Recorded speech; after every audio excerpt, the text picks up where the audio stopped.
Bonjour, aujourd'hui j'avais très envie de poster une vidéo pour encourager tous les mamans qui souhaitent vivre une façon plus naturelle, plus en harmonie avec la sagesse de la nature, plus alignée avec le rythme de l'univers.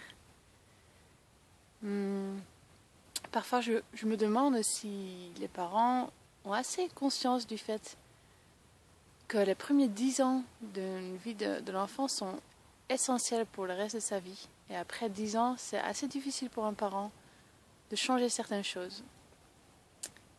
Apparemment, 90% des valeurs sont intégrées avant 10 ans, avant les 10 ans de l'enfant. Donc ça veut dire, à 10 ans, il a pour 90% décidé comment est le monde. C'est quoi qui se fasse, c'est quoi qui se fasse pas, c'est quoi la règle, c'est quoi la règle morale, c'est quoi ses valeurs. Donc ça veut dire, après 10 ans, il lui reste juste un petit parti où il va vraiment décider lui-même comment sont les choses. Mais c'est bâti sur les 90% des valeurs qu'il a reçues dans son petite enfance. Et donc, je me demande si on avait vraiment conscience de ce fait, est-ce qu'on ferait le même choix? C'est quelque chose que je me demande. Après, je me demande aussi si les parents ont assez conscience de l'importance des premiers 2 ans dans la vie de l'enfant. Les premiers 2 ans, c'est vraiment essentiel. C'est là où il construit la base d'un sentiment général de se sentir en sécurité. C'est là où son sentiment de confiance en lui, de l'estime de lui, est déjà pour une grande partie établi, on va dire. Donc, ça veut dire, tout ce qu'on donne les premiers 2 ans dans la vie de l'enfant, la qualité de notre présence, c'est vraiment énorme ce qu'on donne à l'enfant. C'est vraiment un grand cadeau. Et donc, je sais par mon expérience, par moi-même, que ça peut vraiment sentir comme un certain sacrifice de si je mets le besoin de mon enfant numéro 1, les premiers 2 ans de sa vie, ça peut vraiment se sentir comme un sacrifice parce que je peux avoir l'impression que mes besoins ne sont pas comblés. Parce que si je réfléchis vraiment à ce qu'il a besoin mon enfant jusqu'à ses 2 ans, c'est énorme. En fait, ça veut dire, je peux vous donner un exemple, un petit bébé de quelques mois qui a faim et qui doit pleurer, même si c'est que quelques minutes, pour avoir son besoin comblé, pour recevoir du lait, ou ouais, surtout du lait à ce moment-là. S'il a l'impression qu'il a besoin de quelque chose et il ne reçoit pas une réponse directe, il y a une peur qui se déclenche en lui. C'est quelque chose de basique. Ça veut dire qu'il est tellement dépendant de nous dans sa survie que s'il sent besoin et il ne sent pas une réponse directe, il va avoir peur de mourir. Ça peut avoir l'air exagéré, mais en fait, ça ne l'est pas. C'est très logique finalement. Imaginez que vous êtes incapable de marcher, incapable de parler, incapable de vous tourner, même incapable de vous nourrir vous-même. Et en plus, tout ce qui est autour de vous est nouveau. Tous les sentiments de froid, de chaud, de faim, c'est nouveau pour vous. C'est énorme de vivre ces sentiments-là et de ne pas avoir une présence directe pour nous rassurer. Donc, si l'enfant a faim et il ne reçoit pas forcément direct l'attention, il a peur de mourir. Et si ça arrive régulièrement, il va construire une certaine croyance dans sa vie. Ça veut dire que si plus tard dans sa vie il sent un certain besoin, moi par exemple je peux vous partager, je pense que j'ai vécu des frustrations au niveau du lait, que j'ai pas forcément eu le lait quand j'en voulais moi. Maintenant dans ma vie, si j'expérimente un certain besoin, par exemple un besoin d'argent, je me sens pas forcément en confiance. Il y a cette peur qui se déclenche, cette peur de mourir finalement. Bon, c'est pas ça que je sens consciemment, je sens juste une angoisse en fait. Et je n'ai pas confiance que je vais recevoir ce que j'ai besoin. Donc l'enfant qui reçoit dans ses 2 ans directement une réponse à ses besoins, il va avoir un effet dans toute sa vie après. Il va avoir inconsciemment confiance dans la vie, qu'il va recevoir ce qu'il a besoin. Rien que le fait de sentir un besoin, il n'a pas la connexion avec l'idée que ça fait mal, que ça a une souffrance. S'il a un besoin, il expérimente comme c'est quelque chose d'agréable parce qu'il sait qu'il va recevoir ce qu'il a besoin. Donc vu que l'humain, il est fait comme ça, il essaie toujours d'éviter la douleur. Un enfant qui a expérimenté que le besoin, ça fait mal, il va essayer d'éviter ces douleurs. Donc il y a tout un enchaînement dans sa vie qui va l'influencer dans la relation qu'il va bâtir dans sa vie. Et c'est très difficile de changer ce genre de croyances, d'habitudes, de schémas plus tard dans la vie. Bon, tous ceux qui ont fait un peu de travail sur eux, des thérapies, etc., peuvent savoir que les habitudes sont assez têtues et assez difficiles à changer.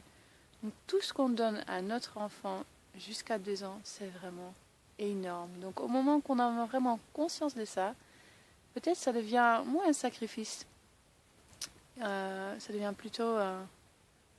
Moi en tout cas, je peux témoigner que au début de mon parcours de maman, mon parcours a commencé il y a 15 ans, j'ai plus expérimenté ce service à l'enfant comme un sacrifice. J'avais vraiment l'impression que mes besoins n'étaient pas comblés, que j'étais surtout...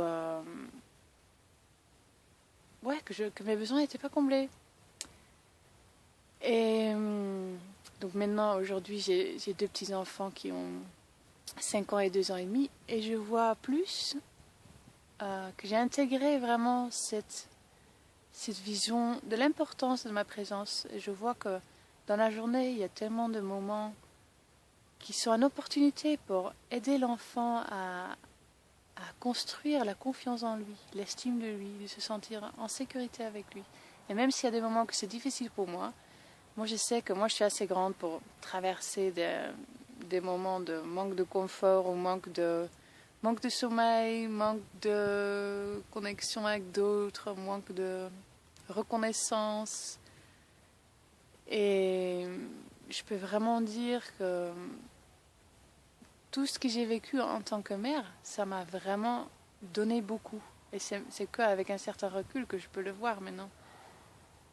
Je vois maintenant que une vie de mère, c'est vraiment une opportunité d'un développement personnel, de trouver un sens dans la vie, de trouver une façon de me connecter avec l'univers, comme j'ai dit, avec le rythme de l'univers. Et donc j'avais envie de vous partager ça, parce que des fois je me dis, si quelqu'un m'avait dit tout ça il y a 15 ans, je pense vraiment que j'aurais eu une vie beaucoup plus harmonieuse, plus paisible, plus avec plus d'harmonie entre moi et mes enfants aussi. Et je pense que ce que j'ai envie de dire, tout ça, c'est vraiment de vous encourager à avoir une intention très claire. Qu'est-ce que vous voulez créer avec vos enfants? Et d'en avoir conscience des étapes des choses, parce que j'ai l'impression que dans ce monde, il y a une tendance à aller trop vite. Depuis le début, j'ai vraiment essayé de bien observer l'enfant, son développement à lui. Et je me suis rendu compte que j'avais vraiment beaucoup de projections, soit des projections des croyances culturelles, on va dire, soit des projections de mes souffrances d'enfance.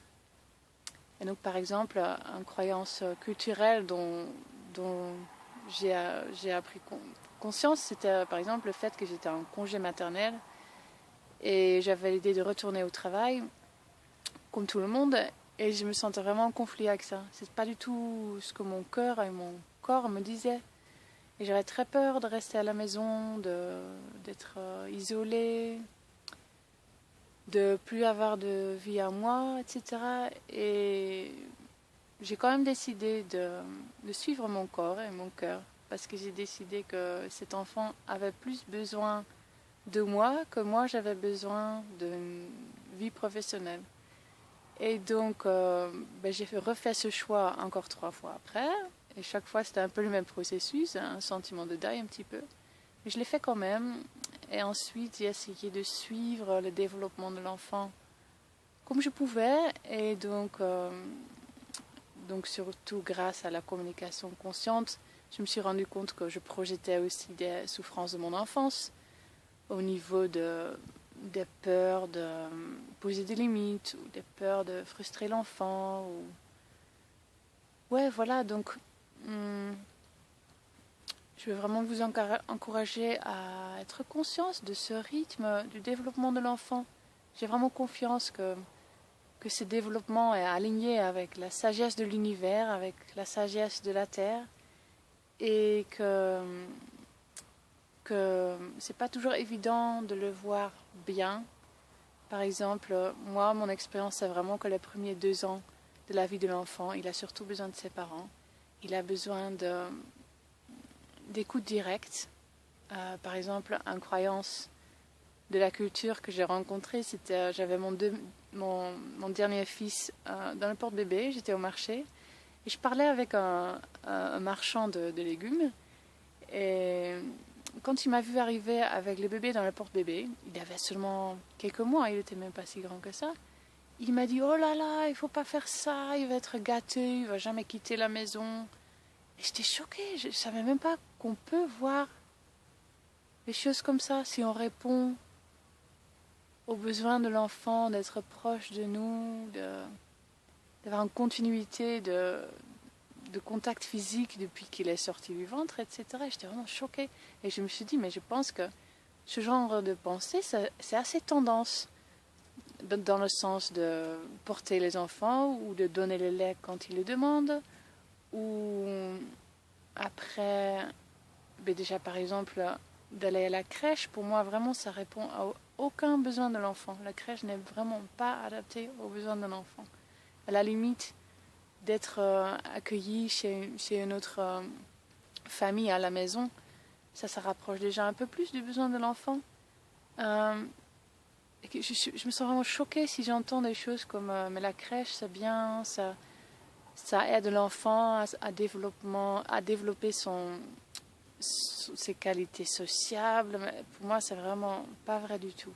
C'est pas du tout l'heure, encore il y a un temps pour tout. Et j'ai l'impression qu'on veut toujours aller trop vite.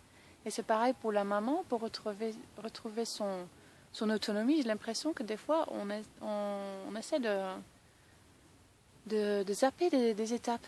Parce que ça a l'air long, mais finalement, je peux vraiment vous dire que ça passe très vite. Et c'est pour ça que j'ai dit que j'ai envie de vous encourager. Tout ce que vous faites au début de la vie de votre enfant, c'est vraiment un cadeau. Et même, je pense que pour les mamans, si on arrive à s'abandonner ce premier temps, qu'on le vit vraiment à 100%, qu'on traverse toutes les étapes, qu'on suit le développement de l'enfant, je pense que finalement, la maman aussi, elle se sent mieux. Peut-être pas toujours sur le coup, mais au long terme, je pense que oui. En tout cas, c'est mon expérience. Et qu'est-ce que je voulais dire de plus?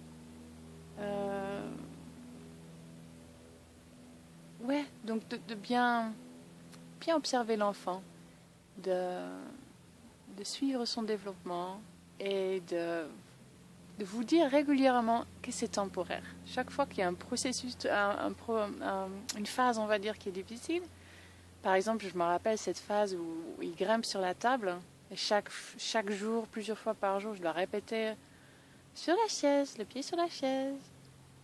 Je peux vraiment être fatiguée et je peux avoir envie de partir. Mais si je me dis, bon, c'est temporaire, c'est juste une phase, et encore une phase, et encore une phase, et un jour, d'un coup c'est fini, je me rends compte que c'est 80% des valeurs sont faites, il va réfléchir lui-même, il va aller dans le monde, et il a juste besoin que je suis là pour l'écouter, pour l'encourager, et je peux plus rajouter grand-chose. Et donc maintenant, aujourd'hui, donc mon petit dernier, il a 2 ans et demi, et l'aîné, il a 14 ans. Et aujourd'hui, je vois mieux tous ces stades de développement. Et si j'aurais su en avance que voilà, qu'il y a des étapes comme ça et qu'à un certain moment, c'est vraiment l'heure pour autre chose, je pense que j'aurai plus de paix avec tout ça.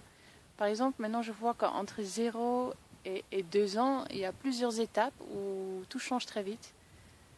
Et, et entre 3 et 9 ans, il y a un peu plus d'espace pour faire des trucs pour moi, pour construire des choses plus personnelles pour moi. Mais encore, je pense que c'est très important de vraiment donner le sentiment à l'enfant qu'il est important, qu'il est vraiment important pour nous. Et que toutes les autres choses sont deuxième plan pour nous. C'est vraiment important pour son estime de lui, sa confiance en lui.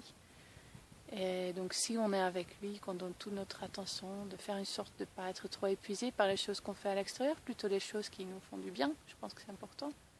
Et donc à partir de 9 ans, voilà, c'est vraiment l'heure d'autre chose, c'est l'heure de lâcher plutôt, de montrer à l'enfant qu'on a confiance en lui, dans le sens de plus rien dire plutôt. Et voilà, donc peut-être dans une autre vidéo, je pourrais parler plus de toutes les petites étapes qui sont là entre 0 et 2 ans. J'ai vraiment expérimenté la puissance d'avoir une intention claire. Parce que si moi je ne sais pas ce que je veux, c'est sûr que le monde autour de moi a une idée. Donc voilà, surtout avec les 2 derniers enfants, j'ai coupé les choses en petits morceaux. Les premiers 3 jours après l'accouchement, les premiers 10 jours, les premiers 40 jours. Et à chaque étape, il était temps pour autre chose, pour un peu plus de souffle, un peu plus de disponibilité pour d'autres choses que le bébé. Et voilà, j'espère que ça vous a apporté quelque chose. J'espère vraiment que mon expérience peut vous aider, que vous n'avez pas besoin de traverser les difficultés que j'ai souvent eues. Et je serais très heureuse de recevoir vos feedbacks, vos questions, vos expériences sur le site Facebook Être Mère. N'hésitez pas à laisser vos réactions. Et sûrement bientôt d'autres vidéos avec des outils concrets dans la communication. Mais merci beaucoup pour votre attention.